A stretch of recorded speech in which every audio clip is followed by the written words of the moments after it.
Welcome back. A 56-year-old KwaZulu-Natal reverend is behind bars for allegedly raping at least 13 children aged between 5 and 17 in the village of Luvisi. The pastor was arrested after one of the boys reported the matter to his mother.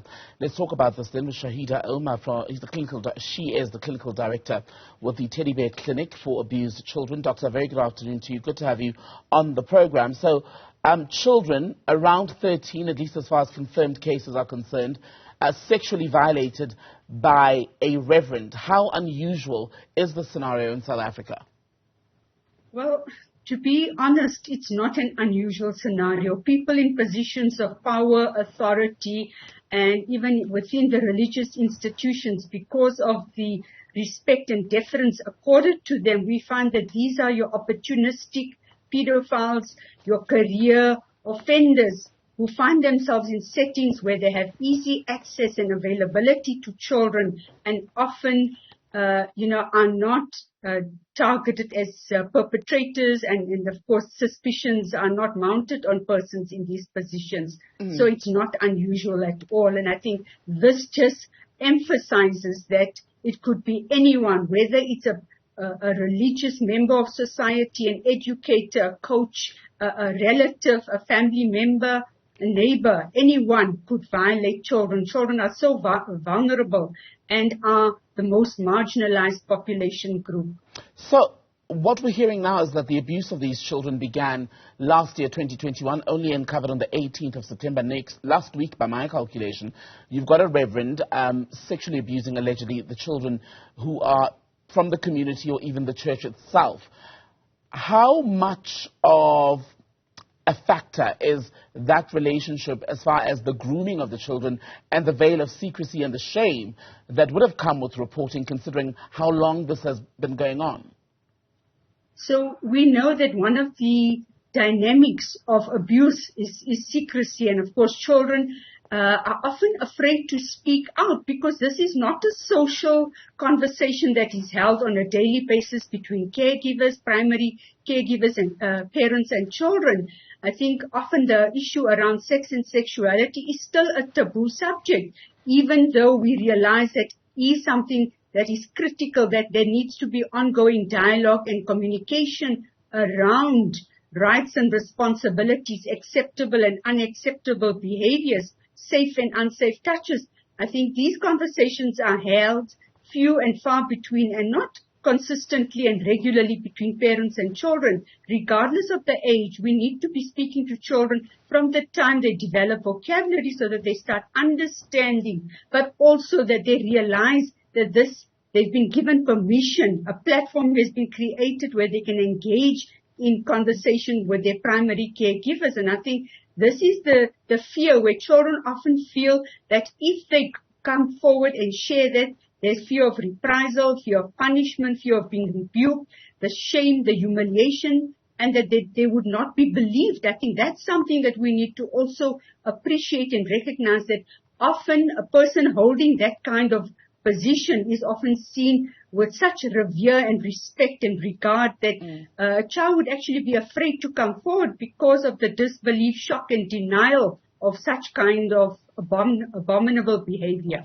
So when the KZN government, speaking to us last night, says that it's urging parents to be vigilant, how vigilant can one be, and how much of a helpful thing would it be when you consider the way in which sexual abuse can manifest in such different ways and the power dynamics? So very interesting, and I think I agree to a certain degree, but I think it's not just the responsibility of parents. Yes, parents have the primary responsibility, but there's co-responsibility on each and every sector, whether it's educational institutions, just rekindling the spirit of Ubuntu, where each and every one does not bury their nose into the ground, but actually looks out for the well-being of children. But parents, yes, certainly need to start dialoguing with their children regularly, actually spending time, more than 5 minutes, exploring what they did, who they were with, what was the content, and also reminding children that should anything make them feel uncomfortable, age-appropriate language, talking to the child in the language that the child would understand, that as parents, as caregivers, they would believe their child, they would support their child, and ensuring that the child must always feel that they have an opening where they can lean on for support. I think that is where we're failing our children, where children are afraid to come forward. And when children do make disclosures, if we just look at many scenarios where a child has made a disclosure, the response elicited is that don't talk nonsense, don't ever say such things about such a good person or a person of that caliber who's holding that position in society or within the community structures. So I think we need to alert parents that they need to start being more open, being willing to listen, but also be willing to share information. It's not teaching your child how to have sex, but making your child understand even the child pornography, that if they see images, we know we're living in a world of technology, and when children are working on their schoolwork, we find these sites popping up showing pornographic images, child sexual, inappropriate images. And I think those are things that parents also need to address. They need to be talking regularly, consistently with their children, constantly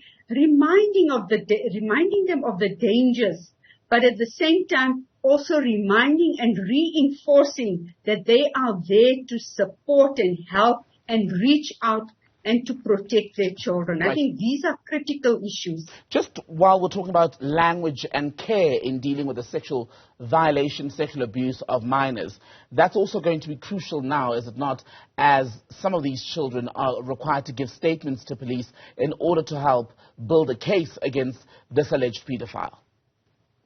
Indeed, and I think, when we speak about young children, and I mentioned starting with children from the age of 2.5 and older, and even younger than 2, it's using age-appropriate language, but getting children to identify their body parts, not using, jargon, and using the real terminology, terms of reference, not idiosyncratic phrases. So, and getting children to identify, but also the function of each body part, and talking children through that is it okay to pinch somebody, pull their hair, hit them on the buttocks, but talking to children how, in a way that they can understand and use examples to demonstrate at each phase of development, and using, again, language that a child would understand, not using language which may appear foreign to the child. Dr. Shaheda Omar, good to speak to you, Clinical Director with the Teddy Bear Clinic for Abused Children.